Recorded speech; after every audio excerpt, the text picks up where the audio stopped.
इन दिनों मध्य प्रदेश या प्रदेश की बात करें तो लोकसभा चुनाव की तारीखें जैसे जैसे नज़दीक आती जा रही है, ऐसे कई संगठन भी मैदान में नजर आ रहे हैं। यानी कि सामाजिक संगठन के तौर पर के बात करें तो किसान संगठन भी इस समय सक्रिय नजर आ रहे हैं। इस वक्त हम बात करेंगे झाबुआ की, तो झाबुआ में है किसान यूनियन के जो पदाधिकारी पहुँचे हैं जब पंजाब से, और हमारे साथ जो अभी आप फिलहाल हमारे साथ मौजूद हैं उनसे पूछते हैं आपका नाम, शुभ नाम जाना जाए। हाँ, देखिए, मैं सरवण सिंह पंदेर किसान मजदूर मोर्चे का कोऑर्डिनेटर हूँ और हमारा और एसकेएम नॉन पॉलिटिकल का दोनों जॉइंट दो बड़े फोरम हैं। जो दिल्ली आंदोलन 2 है वो हम चला रहे हैं, उसके सिलसिले में हम मध्य प्रदेश में पहुँचे हैं। झाबुआ और मध्य प्रदेश के इस इलाकों में किसानों को किस तरह की क्या रहेगी, इनको लेकर आप या आयोजन को लेकर? हाँ, देखिए, जो हमने अभी तो पूरे देखना है, इसको समझना, जो हमने परिस्थितियाँ अपनी आँखों से देख पाए, अभी तो ना तो किसी बात की, तो वो हमें तो दिखाती है यहाँ कि जिस तरह की किसान की दशा है। तो सबसे बड़ी है देश की भी और एमपी की भी। तो यहाँ मंडी सिस्टम उस तरह का नहीं है जिस तरह का पंजाब हरियाणा में। तो एमएसपी पे सभी फसलों की खरीद हो, वो सिस्टम इधर नहीं है। तो अभी तो 23 फसलों पे बात रुकी है, अभी तो यहाँ तो हज़ारों फसलें किसान बोता है, उगाता है। तो ये देश लेवल भी मांग है हमारी। दूसरा, यहाँ आए हैं जो ट्राइबल्स हैं इस झाबुआ में, तो हमने ये ट्राइबल्स ने हमें मांग लिखाई थी जब हम उनसे बात करने आए थे भी हमारी संविधान की 5वीं सूची हूबहू लागू होनी चाहिए। जो अवैध तरीके से खनन हमारे एरिया में होता है उसको सरकार अलग ढंग से कर रही है। जैसे जंगल, जल, ज़मीन का अधिकार जो ट्राइबल्स को, वो उसको बना रहना चाहिए। तो इस ढंग से भी हम इनकी बात कर रहे हैं। जिस ज़िले में आए वैसे देश भर की मांगें लेके लड़ रहे हैं। दूसरा है कि इस समय फिलहाल तो पूरे देश की बात करें तो लोकसभा चुनाव है और मध्य प्रदेश के ये 4था चरण की तारीखें नज़दीक है। ऐसे में क्या किसान संगठन किसी आपने समय देखा है कि जब शंभू बॉर्डर पे लड़ाई लड़ रहे सरकार के खिलाफ, तो ऐसा तो नहीं कि यहाँ कुछ इस तरह की पॉलिटिक्स का गेम करना है? हाँ, नहीं, ऐसा कोई नहीं है हमारा। देखिए, दूसरी बात है, हमारा मानना है दोनों बड़े संगठनों का भी, जितनी पॉलिटिकल पार्टीज़ है पूरे देश भर में जो भी सत्ता का सुख ले चुकी है, उनकी नीति पॉलिसी में कोई फ़र्क नहीं है। नीति पॉलिसी तो WTO, विश्व व्यापार संस्था, ठीक है, मुद्रा कोष फंड, वर्ल्ड बैंक तय करते हैं, वाशिंगटन से दिल्ली लागू करता है। तो इनकी पॉलिसी तो एक समान, सब कारपोरेट के पक्ष वाले हैं। लेकिन हम जो वोट का मसला, उसके ऊपर लोगों को मैसेज जो देंगे कि जब आप वोट डालने जाओगे तो ये बात याद रखना भी शहीद शुभकर्ण सिंह को किसने गोली मारी। ये बात याद रखना भी हमें दिल्ली में, देश के लोग हैं, राजधानी हमारी है, तो हमें दिल्ली में जाके प्रदर्शन कौन करने से रोक रहा है और इतना जबर कर रहा हमारे पास। जिन्होंने हमारे साथ वादा किया था भी हम MSP लीगल गारंटी कानून बना के देंगे, वो क्यों भाग निकले हैं? लखीमपुर खीरी पर हमारे ऊपर गाड़ियाँ किन्होंने चढ़ाई, ठीक है, किन्होंने हमारे लोग मारे और उन्हीं को फिर टिकट दे दी, क्यों दी? तो दूसरा है, हम फसली बीमा योजना की मांग करते हुए सरकार अपने प्रीमियम पे ऊपर हमारी फसली बीमा योजना लागू करे, वो हमारी बात नहीं मानती। हम नरेगा की बात कर रहे हैं कि भाई 700 रुपया दिहाड़ी होना चाहिए, 200 दिन नरेगा का होना चाहिए। तो इस तरह की जो हमारी मांगें, सोच के वोट करें। जब ये सबको ध्यान में रख के वोट करेगा, वोट करना उसकी मर्जी है, वो कहाँ करता। जैसे हम कहते हैं संविधान की 5वीं सूची लागू हो, जल, जंगल, ज़मीन का अधिकार जो आदिवासी को, उनको ही रहना चाहिए। तो ये बातें सोचकर जब मुद्दों पर देश का किसान, मजदूर, आम जनता मुद्दों के ऊपर वोट करेगी तो वो सही सरकार चुनने में शायद आसान हो जाए। पर यहाँ दुख की बात है, यहाँ बाहुबल से, धन बल से, प्रलोभन से इलेक्शनें जीती जाती हैं। अब सत्ता के लोग धार्मिक नारे देकर, इमोशनल ब्लैकमेल करके लोगों को जीतना चाहते हैं। हम तो कहते हैं मोदी जी को, आप विकसित भारत का नारा आपका अच्छा, इसके ऊर इलेक्शन लड़िए।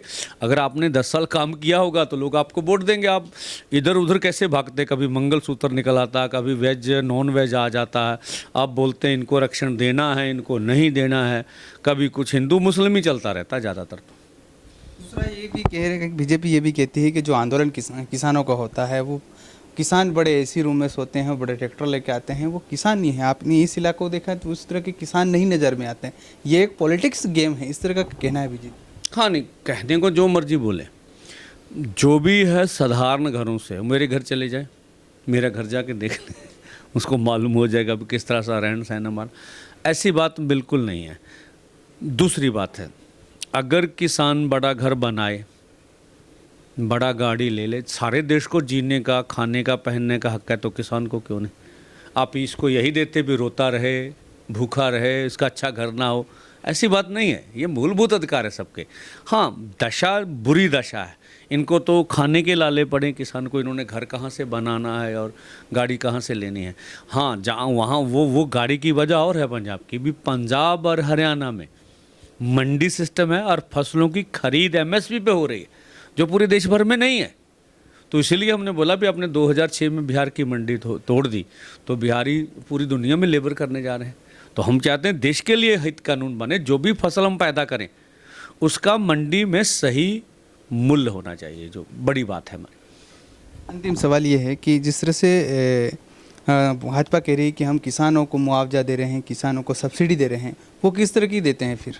नहीं, देखिए, जो जहाँ तक मुआवजे का सवाल है, जहाँ भी कुछ या ये स्टेट सरकार के अधिकार क्षेत्र में आता है, यहाँ डबल वाली इंजन की सरकार है मध्य प्रदेश में, देख ले, सभी किसानों के पास चले जाएं भी आपकी अगर गेहूं की खेती उजड़ गई या गन्ने की खेती उजड़ गई या प्याज की खेती बद, तो सरकार तो कुछ भी नहीं देती। जो कंपनियां इन्होंने कॉरपोरेट को दिया रखा है, तो वो तो हमारा पैसा लेकर भी भाग रहे हैं। पंजाब कहीं पर भी सरकार कुछ भी नहीं दे रही, इसलिए हमने बोल रखा है आप फसली बीमा योजना लाएं, जो हम फसल बोएं सरकार अपने से प्रीमियम दे 100-200, हमसे तो 150 लो, सरकार की गारंटी हो भी जब भी कोई नुकसान होगा तो हम उसकी भरपाई करेंगे। तो मुझे नहीं लगता जो भाजपा के दावे हैं किसान के पक्ष में वो बिल्कुल गलत हैं। देखिए, जब से ये आए हैं, अब देखिए पूरे देश भर के किसानों से क्या वादा किया था। मोदी जी जब पहली बार आए तो उन्होंने C250 के अनुसार फसलों के दाम देने की बात की थी, तो कहाँ मिला? उसी समय बोला था पहली कैबिनेट मीटिंग में किसान का कर्ज खत्म करेंगे, वो भी भाग निकले। फिर लीगल गारंटी कानून का वादा था, 2019 में ये बोला भी 2022 में किसानों की आमदन दुगनी करेंगे। तो बोले ना भाई, बताए ना, को आंकड़ा देना भी किस तरह से हम और जिस तरह से अब देखें, अब हमारे जो लागत खर्चे हैं, जैसे डीजल का रेट बढ़ा, ठीक है, बीजों के रेट बढ़ गए, खाद हो, पेस्टिसाइड हो, लेबर्स हो, खर्चा तो बढ़ रहा है ना। तो उस तरह से जो हमारी फसल का दाम वो तो बढ़ नहीं रहा, हमारे तो उल्टा जेब से लग रहे हैं, तो हमें देना दूना कहता।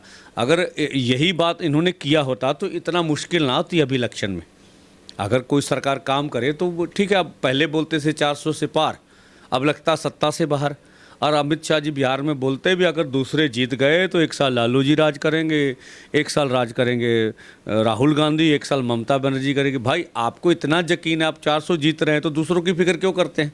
तो उनको अंदर से कितना डर सता रहा, उनकी नीति की वजह से भी उन्होंने किया कुछ नहीं किसान मजदूर के लिए। आपने देखा है हरियाणा किसान और पंजाब के किसान कितना मजबूत है, और इन इलाकों में आपने मध्य प्रदेश की बात करें, राजस्थान की बात करें, जो इन इलाकों की बात करें, तो इसमें कुछ फ़र्क दिख रहा है आपको ये ग्राउंड लेवल पे? हाँ, देखिए, पैदा तो सही सभी जगह हो रहा है, किसान सभी जगह मेहनत कर रहा। मैं बार बार वही कर रहा हूँ, वहाँ मंडी सिस्टम है, हम लड़ रहे हैं, वहाँ का मंडी सिस्टम ख़त्म करना है। इधर तो ख़त्म कर रखा है इन्होंने, ठीक है ना। तो मंडी सिस्टम सबसे बात है, जो मर्जी कर लीजिए, अब जो भी पैदा करेंगे लोग पूछेगा इसकी मार्केट वैल्यू क्या है, बेचनी तो है ना। तो सबसे बड़ा होता मूल्य, पैदा करना सेकंड ऑप्शन है, क्या हो रहा क्या नहीं हो रहा। जब पैदा करके बेचेंगे कहाँ, सबसे बड़ी बात तो ये है एमएसपी का समस्या कि आप C250 के अनुसार हमें कर दें तो बहुत बड़ी बात है। तो इसीलिए हम लोग लड़ रहे हैं। पंजाब हरियाणा इसलिए अच्छा है कि वहाँ लोग के किसान ने लड़ाई लड़ी है और अपनी एमएसपी को टूटने। तो एशिया का सबसे बेस्ट ढांचा है हमारे पास मंडी का, पंजाब हरियाणा में, जिसे कारपोरेट को ख़त्म करना चाहते हैं। हम कहते हैं वहाँ भी ख़त्म नहीं होने देंगे, अब पूरे देश में इस तरह का ढांचा बनवाएंगे आपसे, तभी देश बचेगा। तो ये फ़र्क है पंजाब हरियाणा और मध्य प्रदेश के किसान का। किस तरह का आयोजन करने वाले हैं आप यहाँ किसानों का? हाँ, देखिए, हम तो आह्वान करेंगे, यहाँ लाखों लोग आएँ। अब यहाँ के संगठन की जितनी ताकत होगी वो 2000, 5000, 10,000 जितना होगा हम तो आपके माध्यम से करेंगे। अधिक से अधिक लोग आएँ। हमारा मकसद तो किसान को, मजदूर को ताकतवर करना, आर्थिक तौर पर संपन्न करना, उसकी रोजी रोटी अच्छी तरह से चले। तो ये है पंजाब के जो किसान संगठन हैं, जो शंभू बॉर्डर पे जिन्होंने आंदोलन किया था, उसके बाद लगातार किसानों के हित की बात कर रहे हैं और आज देश भर में अलग अलग इलाकों में जा रहे हैं।